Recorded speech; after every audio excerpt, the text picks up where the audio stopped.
All right, we'll get started in about 60 seconds.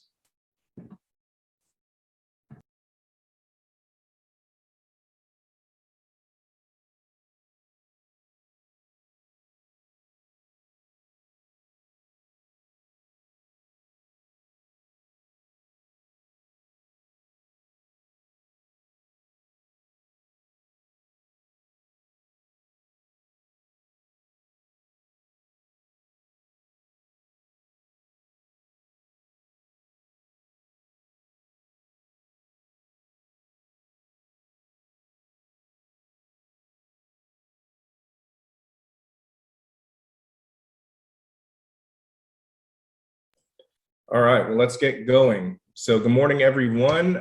For those of you who have not attended one of these before, again, my name is Jason Russell. I am the branch manager with Caliber Home Loans, and I am the chair of the Finance Committee here with the association. I'm joined alongside my partner in crime on the committee, Eric Riley with Guild Mortgage. And we have put together a presentation for you today, just kind of going over what we expect to happen here in 2022. And we put this together based on pulling data from a number of different sources. Specifically, we have put it together using MBS Highway, which is a tool all the loan officers here on the call are familiar with. We've been using some data from Redfin, Stansberry Research, and Keeping Current Matters. So this is going to be our prognostications based on that data to give you a feel for what we think is bound to happen here in 2022. So let's move right along. So before we talk about where we're going, let's talk about where we've been. So as you may remember, many of us who were on this call last year, we made some guesses on where rates would be and where housing would be at. So I want to follow up on that. So number one, with rates, we were pretty close to being on the money. Except that, rates went down a little sooner than we thought. We thought at the beginning of 2021 that rates would go up and then recover and come back down into the fall. They did go up at the beginning of 2021. They did come down a little faster than we thought, and that decline started in late summer instead of the fall. So pretty close there. And then as far as housing are concerned, we really felt like the inventory issues and the low interest rates would cause some serious supply and demand problems, and that home prices would go up by high single digits. We had the rough idea right as far as the inventory problems and having plenty of buyers to buy the houses, but the end result in terms of home price appreciation was even higher than our robust expectations. So at the end of the day, the percentages basically doubled our expectations. And so that's where we were in 2021. So before we dive into 2022, I want to get into a poll question, if you will. So hopefully this works. I haven't tried doing this in a finance forum yet. So we'll see how this goes. So one of the things that you heard Nolan talk about, and we'll be talking about a lot in this meeting, is the idea of inflation. So there's a question, and I've got it right here on the screen. Feel free to answer it in the chat if you'd like. And that is, how much did the Consumer Price Index, or CPI, rise from November 2020 to November of 2021? And for those of you who don't know what the CPI is, it's a measure that examines the weighted average of prices in a basket of consumer goods and services, such as transportation, food, and medical care. So in short, it tells us at what rate prices are going up. And the reason I lead with this question is because inflation, which is what CPI measures, has a huge impact on interest rates, and interest rates have a huge impact on the housing market. So feel free to put any of your guesses in the chat. A lot of people going with 2. And for those who are, all right, we've got 100%, and I'm glad to tell you that you are all correct. So answer number 2 is 6.8%. Good job for everybody. You guys are paying attention to the news. So then let us now take a look at the chart. Now, if you look at this chart, and we're talking about inflation, inflation is at the highest level in roughly 30 years, okay? We're at 7% inflation as of last week. Now, what is inflation and why does it matter? Inflation ultimately is the enemy of bonds, and bonds really impact mortgage rates. And we'll talk about this a little bit more in depth as we move forward. But just the general lay of the land is that we are at the highest level of inflation that we have seen in the past 30 years. So what is going to be a big factor for us as far as what's going to happen in the mortgage market and the housing market in 2022? Well, the Fed and the Fed policy is going to play a major role in that going forward. Now, when inflation started to rear its head, the Fed said, oh, it's transitory, it's just some supply chain issues, we'll get these things worked out. And ultimately they were wrong. They made the wrong call in that. And they should have begun acting a little bit sooner than they did, but it's on their radar now, and they're going to be doing some things going forward that are going to impact the mortgage market and therefore the housing market. So the Fed had announced, and this is what Nolan was talking about in the Mortgage Minute, the idea of quantitative tightening. And what that basically means is the Fed has begun tapering. So they have begun buying fewer and fewer mortgage-backed securities every month, and that's going to accelerate as we move through the first quarter. In addition to that, they've also told us that they are going to begin raising the federal funds rate as well. They're not going to do that until they're done with their tapering of mortgage bonds and securities. And then finally, and this is something that we'll talk about going forward, is that they're going to begin contemplating not reinvesting their mortgage-backed security runoffs, which I'll explain later. The first two bullet points you see on the screen, they have already announced these things are going to happen. The third bullet point that you see there is a maybe, and that maybe could have a really big impact on us if it actually happens.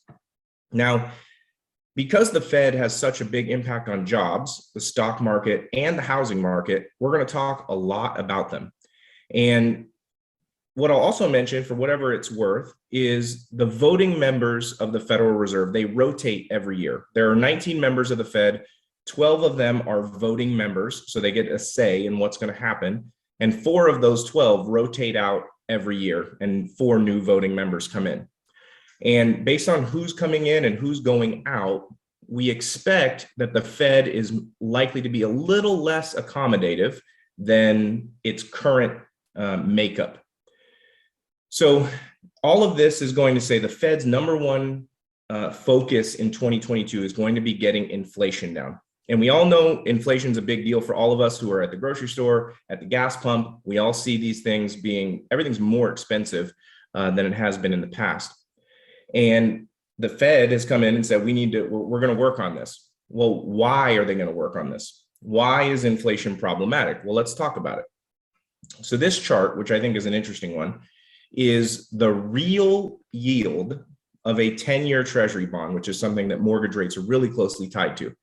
So I'm going to get a little bit in the weeds here momentarily on Econ 101 with the idea of the term real and nominal. So nominal means just in name. So for example, if you have a $100 bill, you had a $100 bill in the year 1900, and you have a $100 bill today, in nominal terms, you have $100, right? You had $100 in 1900 and you still have $100 today. But in real terms, what we know is that I can buy far less goods and services with my $100 today than I could in 1900, or even 10 years ago for that matter. And so nominal value is measured in terms of money, whereas real value is measured against goods and services that you can buy with that money. So when we look at the yield that someone gets for investing in a 10-year Treasury, the number is a little higher than this, but for math's sake, I'm going to use the number 1.5%. So normally someone gets a 1.5% yield if you invested $10,000 in Treasury bonds. You would get $150 return, right? 1.5% of 10,000, you would get a return of $150. Well, why is this important? This is important because the government isn't the only one buying these Treasury bonds. There are real investors in there buying Treasury bonds too. So if you think about this scenario, if you as an investor give me $10,000 to invest in 10-year treasury bonds, and 10 years later, I give you $9,400 in return, that's not a great investment, because 7% inflation means that your 1.5% yield actually is a negative 5.5% return. So that $10,000 investment buys $9,400 in goods and services at the end of the year. So why this is important is the government might not care about taking a loss like this, but real investors do. And real investors are going to want a bigger return than 1.5% to offset that inflation. And because what happens then is the yield ends up having to go up. And as the yield goes up, mortgage rates go up. And as mortgage rates go up, you have less buyers available to purchase homes, which starts impacting the rate of appreciation of homes. So this is why the Fed is so serious about getting inflation under control, because it impacts everyone, right? It's not just unemployment, which just impacts people who are unemployed. Inflation impacts everyone, whether they be employed or otherwise. So that's why inflation is problematic. So what can they do about it, and what have they done about it in the past? So we're going to look a little bit in reverse in the Fed's history to see how they've addressed inflation in the past, to see if that gives us any clues on what they might do this time around and how that would impact us in the mortgage and housing market. So let's go back to the 70s when the Fed chair was a guy named Arthur Burns.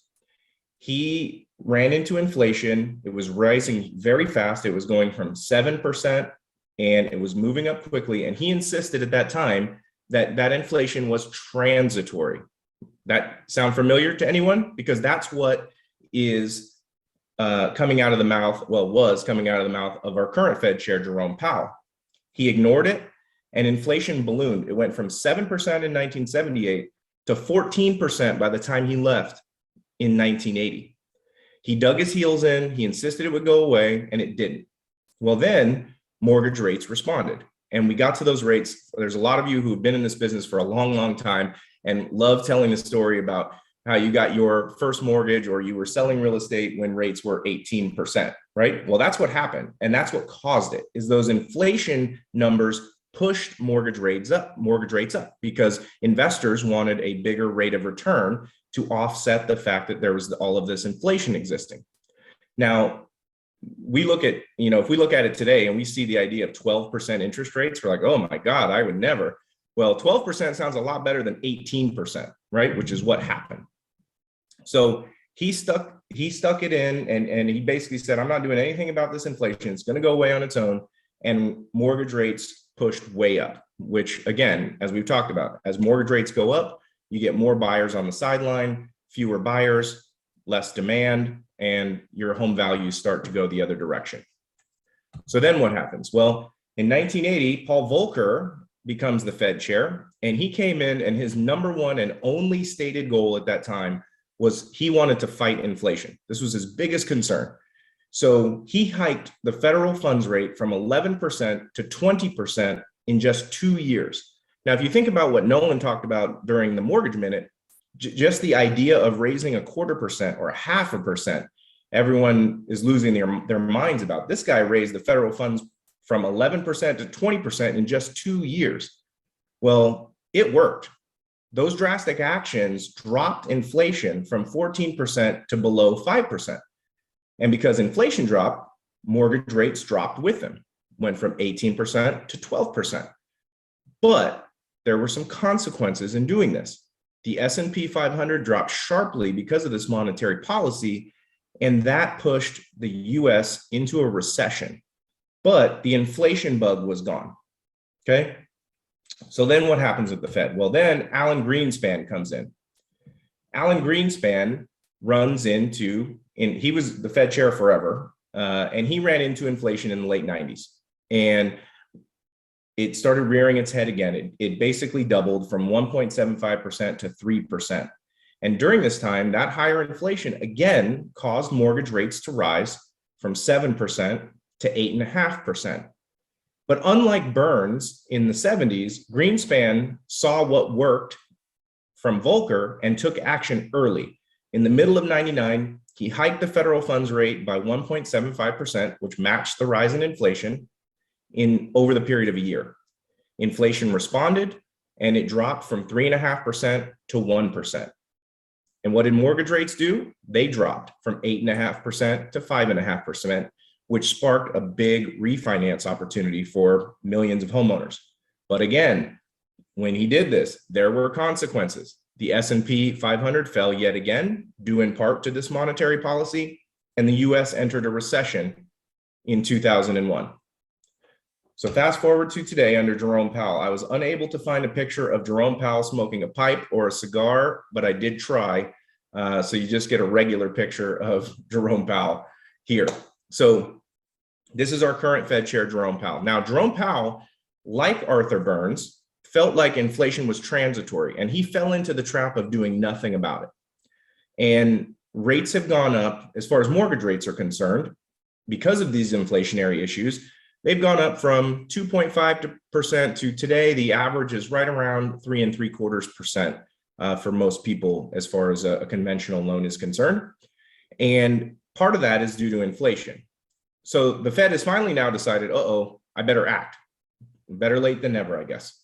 So their stated plan is that they are going to begin to taper their purchases of mortgage-backed securities and treasury bonds. And for those who aren't familiar with this term, basically what it means is they're going to stop buying mortgage-backed securities and bonds, which is something that they've been doing since the start of COVID. And this has helped push mortgage rates artificially low. So what they've stated that they're going to do is they're going to take their finger off of the scale, if you will, and let the market take care of itself. And then once that's done, which they're targeting in March, they're going to begin raising the federal funds rate to combat inflation. So they have stated that they are going to target 3 to 4 rate hikes over the remainder of the year and 2 to 3 more rate hikes next year. Now, what does that mean for mortgage rates and therefore housing? I would expect that you will see mortgage rates to rise until the Fed acts, which means we probably have another 45 to 60 days to see rates continue to climb a little bit until the Fed begins raising the rates to fight inflation. Now, if these rate hikes work to combat inflation, as it has in the past, then rates should drop, but they'll likely drop from higher levels than what we saw last year. So to put this in a handy dandy little chart here, if you look at this and you see what these Fed chairs had done, right? Inflation, if we look at Burns and Volcker, inflation went from 7% to 14%. Rates went along with them 12% to 18%. They then raised the federal funds rate 11% to 20%. Inflation then dropped from 14% to 5%. Rates for mortgages then dropped 18% to 12%. But the consequences, the S&P 500 lost 30%. The US went into a recession. You look at Greenspan, you can go exactly down the chart here. You can see the same exact thing happen, right? They raised the federal funds rate to fight inflation. Inflation goes down, mortgage rates go down, S&P 500 goes down, we enter a recession. So what does that mean for us today? Well, inflation has gone from 1.75% to 7%. Rates have gone from 2.5 to 3.75. If we say that based on what they've told us that the federal funds rate will go from near 0 to 1% this year, then hypothetically, inflation should drop. Mortgage rates should decline as inflation declines. Consequences, well, if you look at the stocks, the stock market right now, a lot of, they're very expensive in terms of PE ratios and things like that. The economy is slowing. Does that mean we enter another recession? Okay, that's the question, right? They basically stated they're going to take us what they're going to do, and we'll see if history is a good judge of what will happen for us moving forward. There are some wild cards, though, that we need to talk about that could impact this hypothetical plan to fight inflation. Of course, COVID, right? If COVID has caused all of this in one form or another, and it could continue to cause problems if we have a mutation of some sort that's more deadly, right? Omicron, it seems to be more mild. And a lot of smart people are starting to think that we're entering more of an endemic situation with COVID as opposed to a pandemic. So, we're all hoping that COVID becomes just a mild version of itself moving forward that we can all live with, as opposed to a more deadly one that would cause lockdowns and more supply chain problems. But it's a wild card. We don't know. And if COVID does rear its head again in a more deadly form, and the government decides to push more stimulus out, that would push inflation even higher. It's unlikely that we'll get more stimulus. A lot of that's part of the situation in Washington and Congress right now, but it's possible if COVID were to cause another lockdown. Inflation, stimulus could happen, and that would push inflation even higher. And the other thing that I'll mention is the runoff of the Fed's balance sheet, right? So this is something I alluded to earlier. Now, right now, what happens when the Federal Reserve has, I think it's somewhere in the range of $9 trillion of mortgage-backed securities that they own. When someone refinances their loan or sells their home and that loan gets paid off, the balance sheet is not coming down. They're taking that money and buying more mortgage-backed securities with it, right? So the Fed's stated goal is they're going to stop buying new ones, but they're going to continue when loans are refinanced or paid off via sale, they're going to take that money and continue to reinvest. So as long as that is happening, they're still putting their finger on the scale a little bit as far as keeping more mortgage rates somewhat artificially low. If they stopped that reinvestment and the balance sheet started going lower, rates would go higher than we expected. They have not said they're going to do this, but what they have said is they will contemplate doing it. So I don't expect it to happen, but I think it is the most likely of these three wildcards that could impact where rates are potentially going. So what is our official forecast? So we think rates are going to go a little bit higher than where we're at right now through next month. And when the Fed starts to fight inflation in March, we think that they'll start to slowly come back down towards closer to 3% by the end of the year. So what I have been counseling my clients as part of my mortgage practice is I don't recommend clients paying a bunch of fees buying rates down to a lower rate, because I think there is going to be a refinance opportunity for those clients going forward. So paying a lot of money up front to get a rate that you could get for free, later in the year or next year, to me is an unwise investment. So same thing for those folks who like to do upfront mortgage insurance premiums. So people who don't like to pay it monthly, they would rather pay it as a lump sum upfront. When you do that, you basically lose the opportunity of potentially refinancing, because if you refinance, you got to pay that mortgage insurance all over again. So I'm personally not counseling my clients to do the upfront mortgage insurance premiums right now, because I think there will be an opportunity to refinance down the road. So that's our official forecast from the Finance Committee. We are expecting rates to go upwards of 3.875% before coming lower, closer to 3% towards the end of the year. So that would be good news for everybody if we can just power through the next couple of months here. I have a question in the chat. What about all the Russia-Ukraine stuff? I mean, of course, that's a wild card that could certainly play out. I think I will just go again. I try to use history to point forward with what could happen. Two nuclear powers have never gone to an official shooting war against each other. So the idea of the United States actually going to war with Russia, I think, is very low. I think the Ukraine situation would be more akin to a Cold War, proxy wars, things like that, where we're providing weapons and things of that nature. So that definitely could provide some, spook to the market, which could provide, some volatility in the market. But it's just really hard to say where that goes. Okay, so poll question number 2. According to Redfin, what was the percentage change in active listings from December 2020 to December 2021? Now, this is a negative number. So how much did active listings drop year over year from December of 2020 to December 2021? Fire a number off to me in the chat.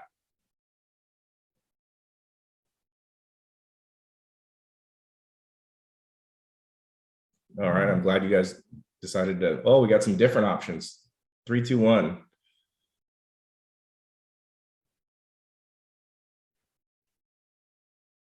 All right, well, let us do the official number. The official number is number 1. Listings were down 26.17%. So congratulations to Brandon, Sherry, and Bianca. Great job. So let's talk about this, right? Now, say what you want about Redfin's business model. I do think that they do a really good job with their data analytics. So what you're seeing on this chart here is in 2019, we had roughly 900,000 homes for sale. Now, this is in all across the United States, right? In all metros. In 2020, we had roughly 700,000 homes for sale and available. And in 2021, we had 526,000 homes for sale in the entire country. And when I looked last week, that number was down to 460,000 homes for sale for 330 million people in the country, all-time lows, right? So the whole point of this slide is the trends, right? And so why is this important? Well, this chart here, it measures new homes being built over time. Now, if you look at this going back to 1977, of course, there's ups and downs, but on average, we're building about 1.6 million homes every single year. Then we got into when everybody could buy a mortgage. It was exciting. Builders were building homes left and right.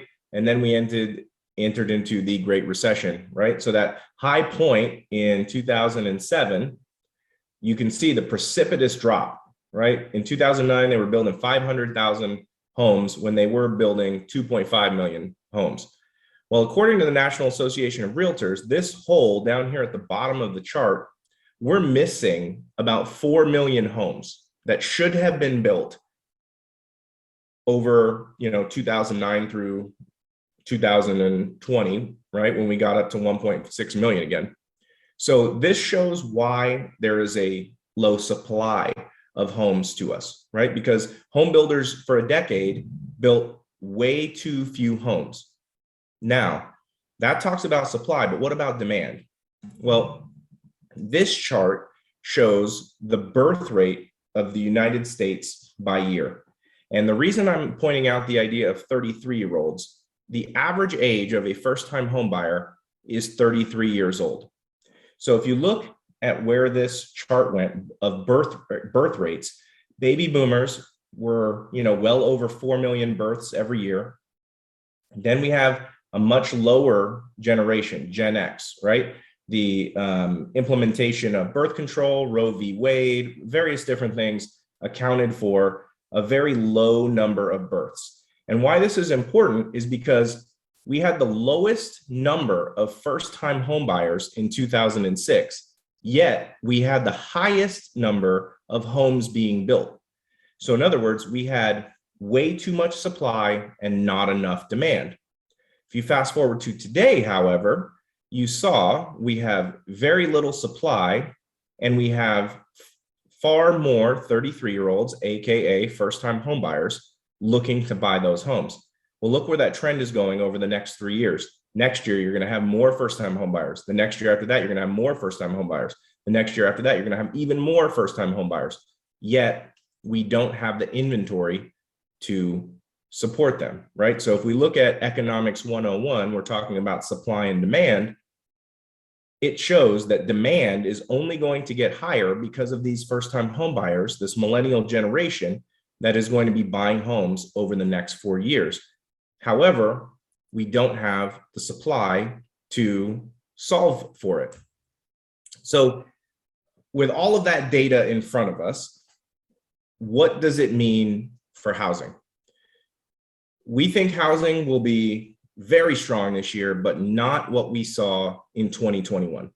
We think that the inventory of homes will ease up a little bit as supply chain issues are worked out, right? Right now, builders are running into lots of problems, from labor shortages to microchips, which you don't think really makes a difference, but every appliance in a house right now has a microchip of some sort. So as microchip shortages start to work themselves out, we do think that builders will continue to get some of these houses built, and we'll see some inventory loosen up as the year moves forward. Additionally, we do think that rents will continue to rise as well, which will push people towards buying.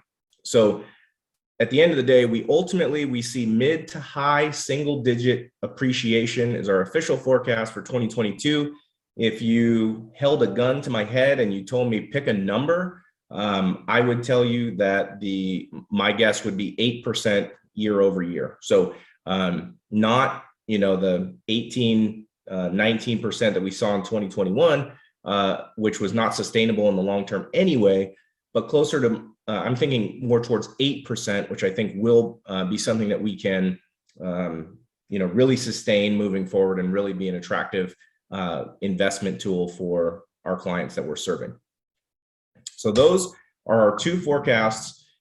Interest rates, 3.875 at the beginning of the year, coming down closer to 3% towards the end, and mid to high single digit appreciation on home values. So any questions on any of those things? I thought I saw David asking about appraisal. I'll get to that question here momentarily. Any questions about the forecast itself, the markets, any of those things?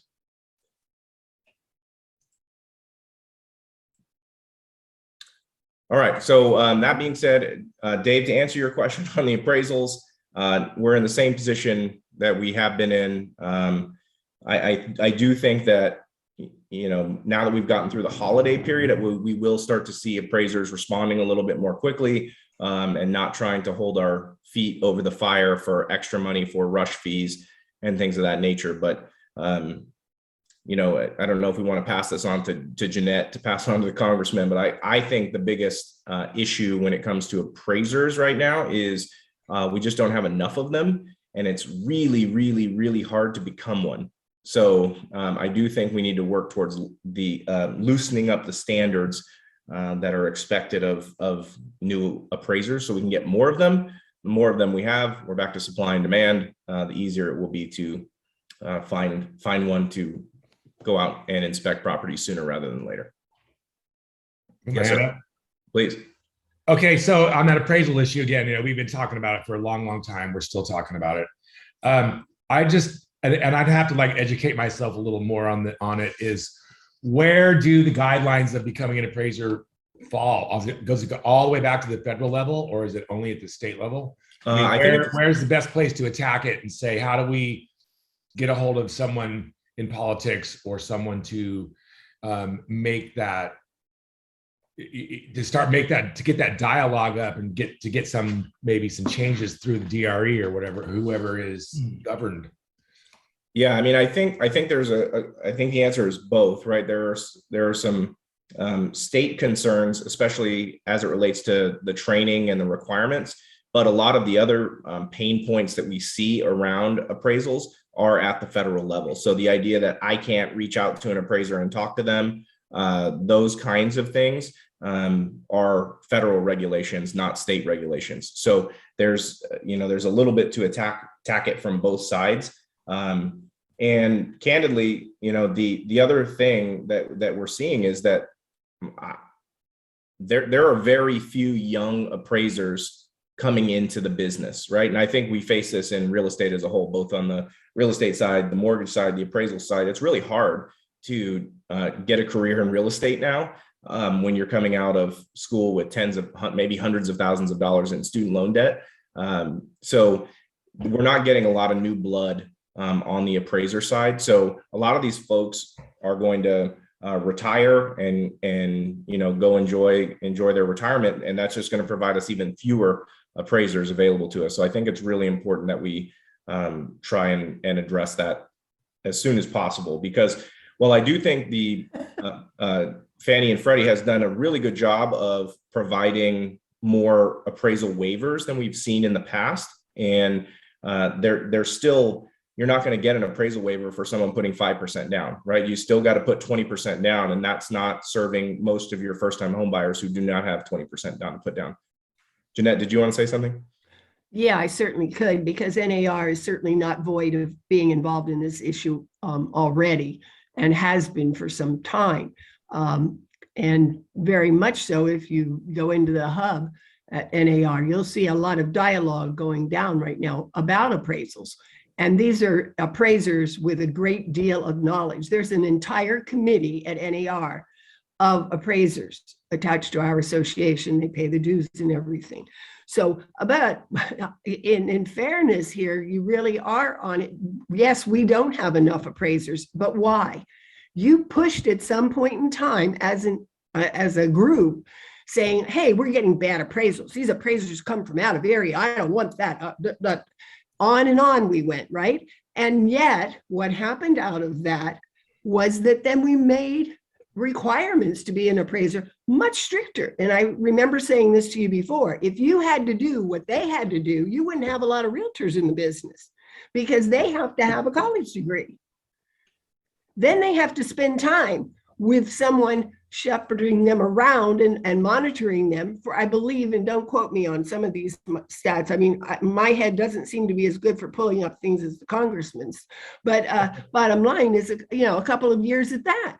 So are you dedicated as a realtor to do something like that? Yet that's what happened in the appraiser rank side. So there's a combination of things happening here.